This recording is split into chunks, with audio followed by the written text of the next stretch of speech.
Hi there, greetings from Jasper National Park, where I am being absolutely accosted by mosquitoes, so pardon the distraction here a little bit. So in this video I'm going to talk about the original split between God and Goddess. And this isn't my own personal revelation, but this comes from the Right Use of Will series of books by Sianda Rohan. So if you're curious to hear more, then I definitely encourage checking out those books. They're very powerful, very deep and wise, and just packed with a lot of information and a lot of very interesting stories about the creation of the universe. So this will involve sort of telling a little bit of a story, and whether or not you happen to believe it to be literally true or not, I think that you may find it to be quite illustrative as to the fundamental differences between the experience of men and of women. So, in the beginning, long ago, then God was one. All aspects of God, Goddess were unified, and so God was just kind of this pulsating, ball of glowing light and love, experiencing his own fundamental nature of bliss and joy and ecstasy and gratitude for being. And yet God grew tired of this, and so he decided that he wanted to, he/she, pardon the terminology, God decided that he wanted to have an experience different from this, and to experience what it was like to be not in a state of oneness, to be in a state of separation, and to experience the opposite of him, to experience what was outside of him. And so God in mutual agreement, meaning all aspects of God, God and Goddess, and other aspects that make up divine consciousness, agreed to have this experience of separation. And what this entailed basically was that God would separate from his will, which is the feminine element, the feeling body, and cast the will out into the darkness so that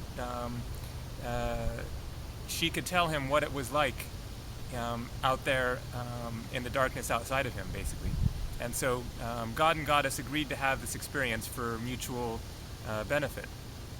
And so God separated from the feminine, from his goddess aspect, and basically sort of shoved the feminine out into the darkness, and so the goddess went flying out into the darkness, separated from God. And so what the goddess feminine aspect experienced was this absolutely horrifying, painful experience of being separated from the light of God and flying off into the darkness, into nothingness, and feeling as if her very life force were being crushed out, because she needed the light of God in order to live, just as God needed the love of the feminine in order to live. But meanwhile, the masculine aspect of God was having an absolutely opposite experience of basically nothingness, of numbness, of as if being asleep, because he was separated from his feeling body, and so he didn't feel anything, and so he was completely uncompassionate and not empathetic towards what the feminine element was experiencing, because he had no clue what she was experiencing, because he was completely separated from her. And so masculine and feminine are having these completely opposite experiences. Meanwhile, the feminine is basically trying to get the attention of the masculine in order to bring things back together, and so she's kind of struggling in the darkness, struggling to stay alive, and calling out to the masculine to come back and merge with her. And meanwhile, the masculine is completely disconnected from this and doesn't understand what is happening, and is simply experiencing some sort of rumblings of something unpleasant happening off in the distance. And he doesn't want to experience unpleasantness and fear and pain, and so he just pushes these feelings away without understanding that this is impeding his spiritual growth, and that he's being very insensitive towards what the feminine is experiencing. So that, in a nutshell, is the sort of basic fundamental core experience of the masculine versus the feminine. And it's important to keep in mind that we are all a mix of masculine and feminine, and so we all have some element of both of these experiences within us. But of course, men, tilt more towards the masculine. Women hold and resonate with the feminine experience much more. And so the basic impulse of the feminine is to try to bring things back together in order to heal this experience, because she experiences the separation. She feels the pain and the lack of life of this experience, that it can't be sustained forever, because both polarities need each other, and because unity of the polarities brings about love and bliss.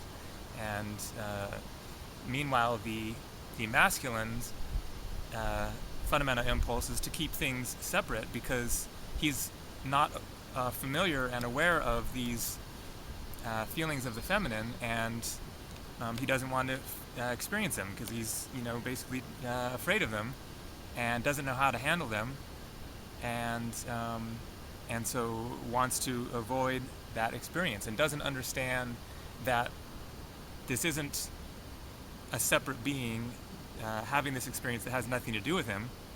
This is his own feminine polarity. It's another aspect of himself, and that he caused this experience and needs to take responsibility for it. So there's a whole sort of mess of misunderstandings wrapped up in this. So I hope that can sort of shed some light on the basic difference of experience between men and women, and for women to have a little bit greater patience and understanding that this is unfamiliar territory for men, that they aren't as accustomed to these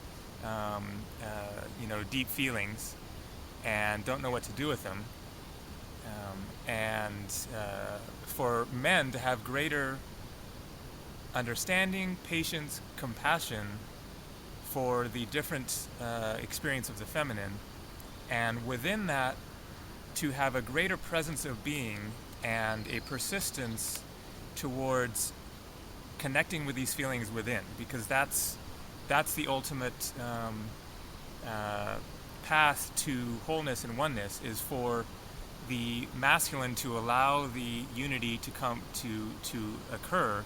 And in order to do that, the masculine has to enter and penetrate these difficult and unpleasant feelings, and shine his light into them, and get acquainted with them, and in the course of doing, get more connected to feeling, because that is the key to healing the feminine, is to merge with these deeper feelings and transmute them and shine light into them, and bring unity between light and love. So as I understand it, masculine is light, the feminine is love, and the unity of that is ultimate oneness. So I hope that sort of helps to understand the fundamental nature of masculine and feminine, and the route to healing between the two. If you're curious to hear more, feel free to check out the Right Use of Will books by Sian Rohan. They're really amazing books. Thanks a lot for watching. Have a great day.